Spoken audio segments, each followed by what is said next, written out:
school and train around a guy who's a double gold medalist at the Olympic Games. But Baylor already with a provisional time of 39:38, trying to get that automatic qualifying time in this event.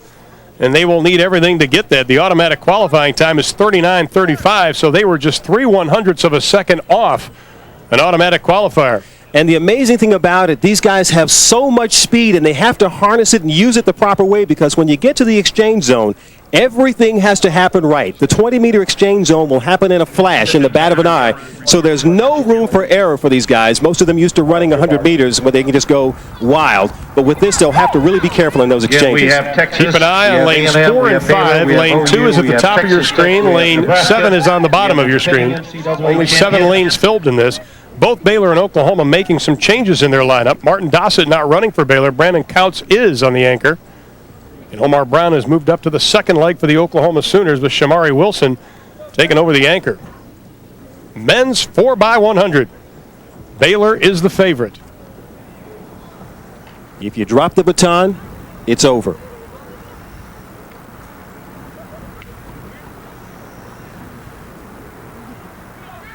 Set.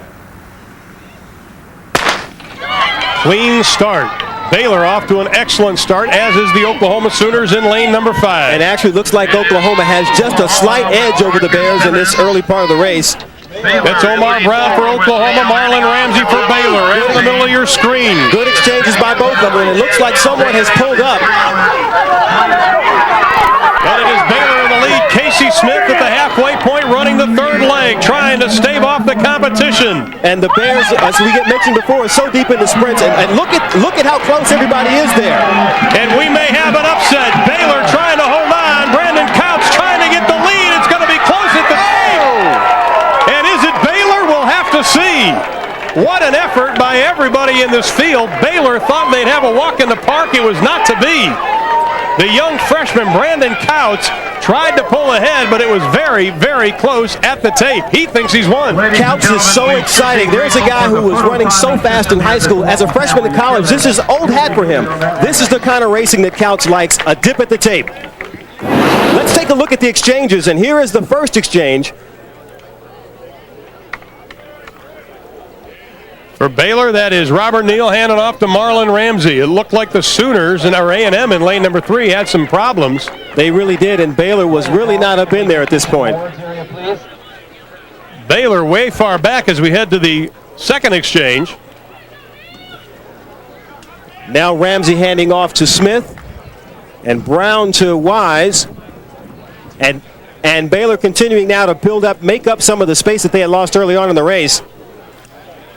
And now look at Couts. He'll get the baton, definitely not in the lead, but he's got the poise to stay relaxed, not fight. He's got his knees lifting fine. He's driving. Texas Tech on the outside there moving very well, but Couts beginning to make his move. And look at him make up the ground slowly but surely, and then the dive to the tape. And at the finish, Couts just edging out the competition. Boy, what a job, though, by Texas Tech in lane number 6. They came from nowhere. Were a late fill-in for Iowa State in this heat. But Brandon Couts with the lean, 39:62 the time. And he's able to give the Baylor Bears the victory, because they were not leading at the start of the stretch, Lewis. No, they sure won't. They really had to stay poised and try to get themselves back into the race. I'm sure Clyde Hart, their coach, is going to talk with them about what happened in that race, because that's the kind of thing that cannot happen once you get to the NCAA championships. They'll want to have a commanding lead from the beginning. Well, Oklahoma had some problems with the exchange going into the home stretch, and that may have cost them. But the Baylor Bears win the men's 4x100 in a time of 39:62.